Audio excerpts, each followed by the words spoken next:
அனைவருக்கும் தினம் ஒரு தகவல் சார்பாக இனிய வணக்கங்கள். கந்தன் என்ற பெயர் சொல்ல கலங்கிடும் வல்வினை அப்படிங்கிறது அருணகிரிநாதருடைய வாக்கு. வாழ்க்கையில் உங்களுக்கு எந்த குறைகள், என்ன வேண்டுதல்கள் எதுவாக இருந்தாலுமே முருகன் கிட்ட போய் முறையிட்டாலே போதும், அந்த ஒரு குறையானது கண்டிப்பாக தீருங்கிறது நம்முடைய முன்னோர்களுடைய வாக்கு.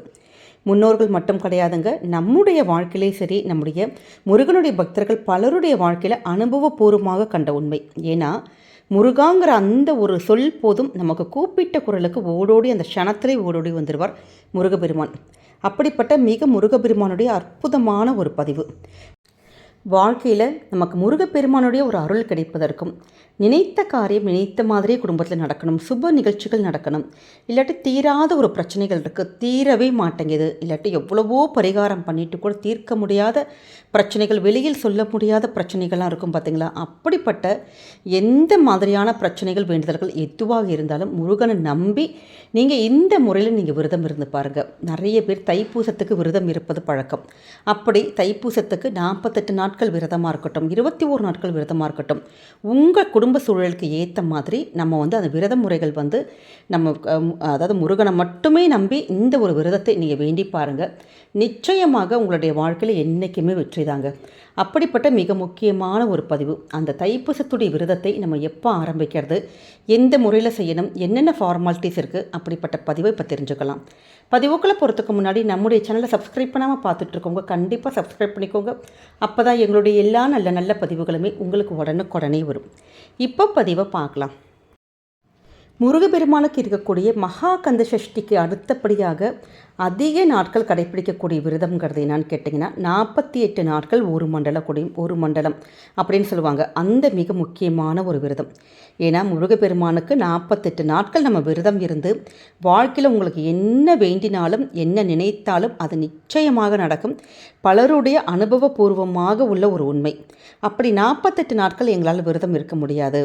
ஏன்னா குடும்ப சூழல்கள் ஒவ்வொருத்தருக்கும் ஒவ்வொரு மாதிரி இருக்கலாம். அதுவும் பெண்களுக்கு அந்த மாதவிலக்கு ஆயிடுச்சுன்னா நமக்கு அந்த விரதத்தை நிப்பாட்டிட்டு திருப்பி விரதம் இருக்க ஆரம்பிப்போம். அப்படி பூஜைக்கு அறைக்கு போக முடியாது. அது மாதிரியே நிறைய ஃபார்மாலிட்டிஸ் இருக்குது பாருங்கள். அப்படி 48 நாட்கள் முடியாதவங்க 21 நாட்கள் அப்படிங்கிற அந்த ஒரு நாள் நம்ம விரதம் இருந்தோன்னா நமக்கு அதே பலன்கள். நமக்கு 48க்கு எப்படி ஒரு மண்டலத்துக்கு நம்ம அந்த விரதம் சொல்கிறோமோ அதே மாதிரி ஆன்மீக ரீதியாக 21 நாட்களுக்கும் அவ்வளவு விசேஷங்கள் இருக்குது.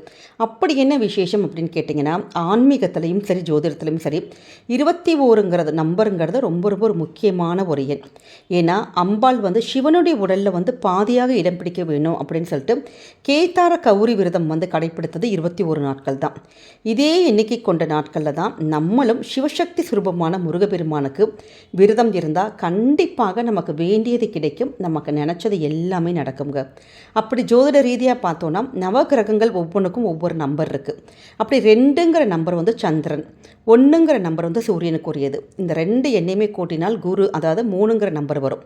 அப்படி அந்த 3ங்கிற எண் குரு பகவான் நமக்கு மன நிம்மதி, மகிழ்ச்சி, மனத்தெளிவு இது எல்லாத்துக்குமே காரணமானவர். அதே மாதிரி தலைமை பதவி, ஆரோக்கியம், செல்வாக்கு இது எல்லாத்துக்குமே நமக்கு சூரிய பகவான் காரணமானவர். குழந்தை, திருமணம், கல்வி, வேலை இதுக்கும் குரு பகவான் காரணம். இப்படி எல்லாமே நமக்கு கிடைக்கணும் வாழ்க்கையில். அதாவது நம்ம குடும்பத்துக்கு தேவையான அனைத்துமே கிடைப்பதற்காக தான் இந்த 3 கிரகங்களுடைய அருளானது ஒருத்தருக்கு கண்டிப்பாக வேணும். இடம் குரு அருள் இருந்தால் தான் திருவருள் கிடைக்குங்கிறது ஒரு வாக்கு இருக்குது. அதனால தான் வாழ்க்கையில் நமக்கு எல்லா நலன்களும் கிடைப்பதற்கு 48 நாட்கள் உங்களுக்கு விரதம் இருக்க முடிஞ்சால் பண்ணுங்க. அப்படி முடியாதவங்க முருகப்பெருமானை நம்பி 21 நாட்கள் விரதம்ங்கிறது ரொம்ப ரொம்ப சிறப்பான ஒரு விரதம். நிறைய பேருக்கு சந்தேகம் வரலாம், தைப்பூசமே வரவே இல்லையே, அதுக்குள்ளே இவங்க விரதத்துடைய அந்த ஒரு நாள் கணக்கு சொல்கிறோமேன்னு சொல்லிட்டு நிறைய பேருக்கு ஒரு யோசனை போகும். ஆனால் தைப்பூசமானது வருகின்ற பிப்ரவரி 2025ஆம் ஆண்டு பிப்ரவரி 11ஆம் வருது. அதாவது தை மாதத்தில் வரக்கூடிய அந்த பௌர்ணமி திதி தான் நமக்கு தைப்பூசமாக கொண்டாடுறோம். அப்படி தைப்பூசத்துக்கு முன்னாடியே நிறைய பேர் 48 நாட்கள் 21 நாட்கள் விரதம் இருக்கணுங்கிறதுக்காக தான் இந்த ஒரு பதிவு. அப்படி நமக்கு 48 நாட்கள் அந்த விரதமானது நமக்கு எப்போ ஆரம்பிக்குதுன்னு கேட்டிங்கன்னா, நமக்கு வருகின்ற டிசம்பர், அதாவது இந்த மாதம் 25ஆம் தேதி, அதாவது புதன்கிழமை நமக்கு அந்த நாள் கரெக்டாக ஆரம்பிக்குது. 48 நாள். டிசம்பர் 25ஆம் தேதி ஆரம்பிச்சிங்கன்னா கரெக்டாக பிப்ரவரி நமக்கு அந்த 11ஆம் தேதி அந்த தைப்பூசத்துக்கு கரெக்டாக முடியும். அப்படிப்பட்ட அதுக்காக தான் 48 நாள் கணக்கு சொல்லியிருக்கோம். அதனால் அந்த நம்ம கணக்கு பிரகாரமே 48 நாட்கள் உங்களுக்கு விரதம் உங்களுக்கு இருக்க முடிஞ்சால் எடுங்க. அப்படி இல்லாமல் 21 நாள்னா அப்படின்னா நாங்கள் எப்போ ஆரம்பிக்கிறது அப்படின்னு கேட்டிங்கன்னா, ஜனவரி மாதம் 22ஆம் தேதி இந்த விரதத்தை நம்ம ஆரம்பிக்கணும். அப்படி நம்ம கணக்கு பண்ணால் கரெக்டாக 21 நாள் கணக்கு வரும்.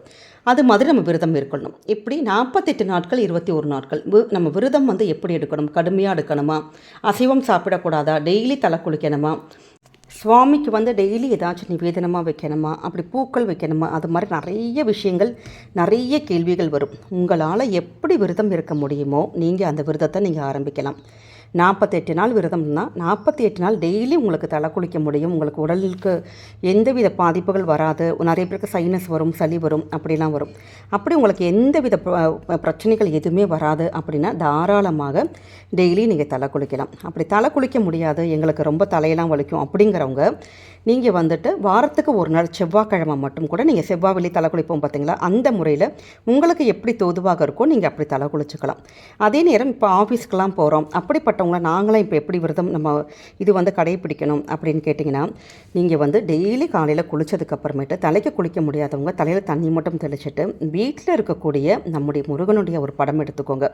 அந்த படத்துக்கு மனை இல்லாட்டி உங்ககிட்ட என்ன இது இருக்கோ, நம்ம அந்த ஒரு டேபிள் மாதிரி இருக்கும் பார்த்தீங்களா, அந்த டேபிளில் அந்த முருகன் படத்தை மட்டும் வச்சுட்டு மஞ்சள் குங்குமம் மட்டும் வச்சுட்டு எண்ணெய் பூக்கள், ஆனால் டெய்லி ஒவ்வொரு பூக்கள் சாத்தணும். நமக்கு சுவாமிக்கு செவ்வரலியாக இருந்தால் விசேஷம், இல்லை சிகப்பு கலரில் செம்பருத்தியாக இருக்கலாம், ரோஸாக இருக்கலாம், இல்லாட்டி உங்கள் வீட்டில் என்ன பூ நீங்கள் சுவாமி பக்கத்தில் கிடைக்குதோ அந்த பூ மட்டும் வச்சுட்டு உங்கள் வீட்டில் இருக்கக்கூடிய எளிமையான ஏதாச்சும் ஒரு பிரசாதம் என்னவாக இருந்தாலும் பரவாயில்ல, பழமாக இருக்கலாம், வெத்தலைப்பாக்கு பழமாக இருக்கலாம், இல்லாட்டி வேறு ஏதாவது உலர் திராட்சைகள் இருக்கும், அப்படி ஏதாவது ஒரு பிரசாதம் சுவாமிக்கு டெய்லி ஒரு விளக்கு, கொஞ்சோண்டு பூவு, சுவாமிக்கு ஒரு நெய்வேத்தியம், இப்படி எளிமையான முறையில். ஆனால் அசைவம் கண்டிப்பாக சாப்பிடக்கூடாது, சைவ உணவுகள் தான்.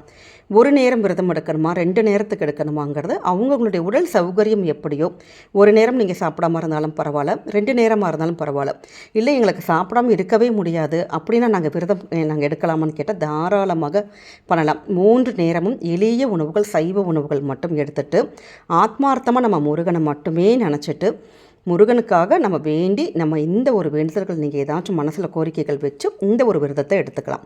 ஆனால் எக்காரணம் கொண்டும் நம்ம கோவப்படுறது, சத்தமாக அசிங்கமாக திட்டுறது, அது மாதிரி பண்ணக்கூடாது. வீடு நல்லா சுத்தபத்தமாக இருக்கணும். நம்ம அதே நேரத்தில் அனாவசியமான அந்த வார்த்தைகள் பேசக்கூடாது. மனசுக்குள்ளே அந்த போட்டி, பொறாமைகள் எண்ணம், மற்றவங்கள ஒரு மாதிரி வெறுப்பேற்றுறது, அது மாதிரியான அந்த ஒரு விஷயங்கள் வச்சுட்டு விரத காலத்தில் அப்படி இருக்கவே கூடாது. பேச்சில் எப்பயுமே சாந்தம் தான் இருக்கணும். டெய்லி நம்ம குளித்து முடிச்சுட்டு நெத்தியில் ஒரு விபூதி மட்டும் வச்சுட்டு ஓம் சரவண பவங்கிற அந்த ஒரு மந்திரத்தை மட்டும் நீங்கள் டெய்லி சொல்லிவிட்டு உங்களுடைய அன்றாட பணிகளை எப்பயும் போல் பண்ணிக்கலாம். எப்போ உங்களுக்கு கோவிலுக்கு போக வாய்ப்பு இருக்கோ அப்போ முருகனுடைய கோவிலுக்கு போயிட்டு போனாங்க. உங்களுடைய வேலைகள் எப்பயும் போல் ரொட்டீன் ஒர்க்கு நம்ம பண்ணிக்கலாம், அவ்வளோதான். இதே மாதிரி உங்களுக்கு என்னென்ன ஸ்லோகங்கள் சாயங்காலம் இப்போ ஆஃபீஸ்லாம் முடிச்சுட்டு வரவங்க, இல்லை வீட்டில் இருக்கவங்க சாயங்காலம் தீபம் ஏற்றிட்டு உங்களுக்கு என்ன ஸ்லோகம் சொல்ல முடியுதோ அந்த இறை நாமங்களை மட்டும் நம்ம மனசில் நினச்சிட்டு அந்த முருகாங்கிற அந்த ஒரு நாமம் இருக்குது பார்த்தீங்களா, அதை எப்பயுமே 24 மணி நேரம் விடாமல் அந்த முருகனை மட்டுமே நினச்சிட்டு இந்த ஒரு விரதத்தை நீங்கள் எடுத்து பாருங்கள். கண்டிப்பாக நம்முடைய வாழ்க்கையில் வரக்கூடிய கஷ்டங்கள், நஷ்டங்கள் எல்லாத்தையும் முருகன் பார்த்துக்குவார். இப்போ பெண்களுக்கான அந்த பீரியட்ஸ் ஆயிடுச்சுன்னா என்ன பண்ணுறது அப்படின்னு சந்தேகம் நிறைய இருக்கும். எப்பயும் போல் அந்த விரதத்தை நீங்கள் கடைப்பிடிக்கலாம். பூஜை ரூம் மட்டும் நம்ம போக தேவையில்லை. பூஜை ரூமில் வீட்டில் இருக்க ஒரு கணவரோ நம்முடைய குழந்தைகளை வச்சு நீங்கள் தீபம் மட்டும் ஏற்ற சொல்லுங்கள், அவ்வளோதான். ஆனால் அசைவம் மட்டும் சாப்பிடக்கூடாது. அதை மட்டும் நீங்கள் இதில் தீர்மானமாக இருக்கணும். மற்றபடி எல்லா விஷயங்களும் பூஜைக்கு நம்ம பண்ணுறது விஷயங்கள், நம்ம குடும்பத்தில் இருக்கிறது, இது எல்லாமே எப்பயும் போல் உங்களுடைய வழக்கமான பணிகளை நீங்கள் தொடர்ந்துக்கணும். இதே மாதிரி முறையில் முருகனுக்கு 21 நாள் 48 நாட்கள் நம்பிக்கையோடு நம்ம செய்கின்ற இந்த தைப்பூச விரதமானது கண்டிப்பாக உங்களுக்கு வாழ்க்கையில் நமக்கு என்ன தடங்கல்கள், தடை தாமதங்கள் இருந்தாலும் அதில் இருக்க அந்த ஒரு பிரச்சனைகளை முறியடித்து முருகன் கண்டிப்பாக நம்ம வேண்டுதல் நிறைவேற்றி வைப்பார். வாய்ப்பு இருக்கிறவங்க கண்டிப்பாக தைப்பூசம் அன்று ஒரு நாள் இருக்குது பார்த்தீங்களா, அன்னைக்கு உபவாசம் இருக்கிறதுங்கிறது கூடுதலான விசேஷம். ஏன்னா இத்தனை நாளைக்கும் நம்ம ஒரு நேரம் 2 நேரம் அது மாதிரி தான் சாப்பிடாமல் இருப்போம். ஆனால் தைப்பூசம் அன்னைக்கு நீங்கள் விரதம் இருந்து பக்கத்தில் இருக்க முருகன் கோவிலுக்கு உங்களால் முடிஞ்ச அபிஷேக ஆராதனைகள் அந்த பொருட்கள்லாம் வாங்கி கொடுத்து கோவிலுக்கு போய் சுவாமி பார்த்துட்டு வாங்க. நிச்சயமாக வாழ்க்கையில் உங்களுக்கு வெற்றி மேல் வெற்றி தாங்க வரும். உங்களுடைய வேண்டுதல்களும் கண்டிப்பாக பலிக்கும். இந்த ஒரு தகவலானது நிச்சயமாக உங்கள் எல்லாருக்குமே பிடிச்சிருக்கும்னு நினைக்கிறோம். பிடிச்சிருந்த ஃப்ரெண்ட்ஸ் அண்ட் ஃபேமிலி மெம்பர்ஸ்க்கு ஷேர் பண்ணுங்கள், அவங்களும் இதை பார்த்து பயன்பெறட்டும். நம்முடைய சேனலை சப்ஸ்கிரைப் பண்ணாமல் பார்த்துட்டு இருக்கவங்க கண்டிப்பாக சப்ஸ்கிரைப் பண்ணி உங்களுடைய ஆதரவுகள் சப்போர்ட்டுகள் எங்களுக்கு கொடுங்க. மீண்டும் வேறு நல்ல பதிவோடு உங்களை சந்திக்கிறோம். நன்றி, வணக்கம்.